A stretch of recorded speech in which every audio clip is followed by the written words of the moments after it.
Et ouvrons une page sportive avec tout d'abord une discipline qui comporte un certain nombre de risques, surtout en période de montée des eaux. Et c'est le cas après les fortes pluies de ces derniers jours. Le canyoning impose de strictes règles de sécurité en ce début de saison, comme l'ont constaté dans les Alpes-Maritimes Lucie Robert et Christine Guérard.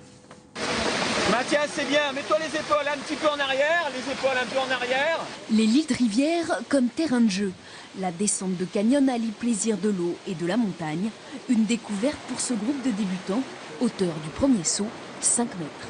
Un pas en avant et en l'air, bien groupé, jambes serrées, légèrement fléchies. Et on peut se boucher le nez si on veut.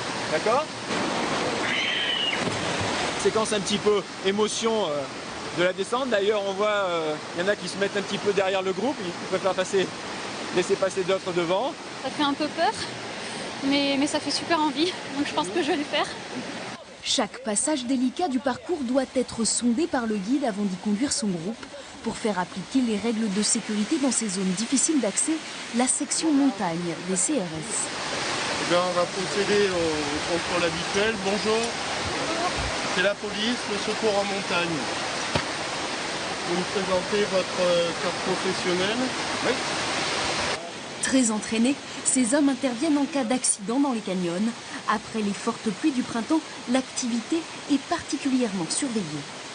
Tous les canyons sont crus et ce que vous avez derrière nous, c'est normalement un canyon sec. Le principal danger pour les pratiquants, c'est tout simplement un phénomène de crue, un phénomène de vague ou alors des mouvements d'eau à l'intérieur du canyon, ce qui peut entraîner tout simplement une noyade des pratiquants. Du côté des canyonistes amateurs, aucun incident à signaler, mais de belles doses d'adrénaline. Et l'actualité sportive du week-end, elle était chargée avec d'abord du football, le retour des Girondins à Bordeaux après leur sacre hier en Coupe de France, et puis quelques images de Zinedine Zidane et naturellement le tennis de Roland Garros. Le tout est résumé par Pierre-Emmanuel Chinardet.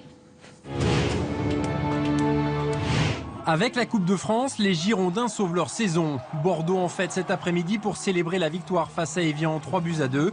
6000 personnes venues admirer le trophée qui fuyait Bordeaux depuis 26 ans.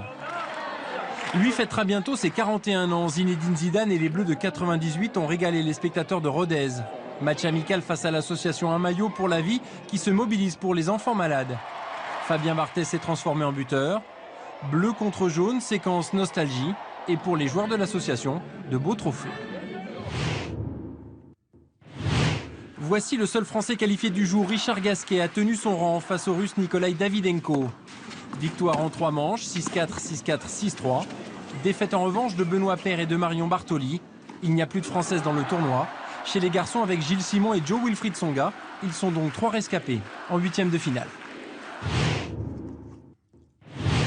Bertrand Billard, lui, est champion du monde de triathlon longue distance à Belfort. Ou plutôt, de duathlon, car l'épreuve de natation a été annulée en raison du froid. 30 km de course, 87 km à vélo, le tout en un peu plus de 4 heures. Depuis 4 ans, Alain Bernard, le champion olympique de natation, se jette à l'eau pour les enfants du Togo. Bon. Ambassadeur de l'UNICEF, il est parti découvrir les installations construites grâce à la Nuit de l'eau. Cette manifestation se déroule ce soir dans 200 piscines en France. L'objectif, approvisionner les écoles en eau potable. En 4 ans, plus de 600 000 € ont été récoltés.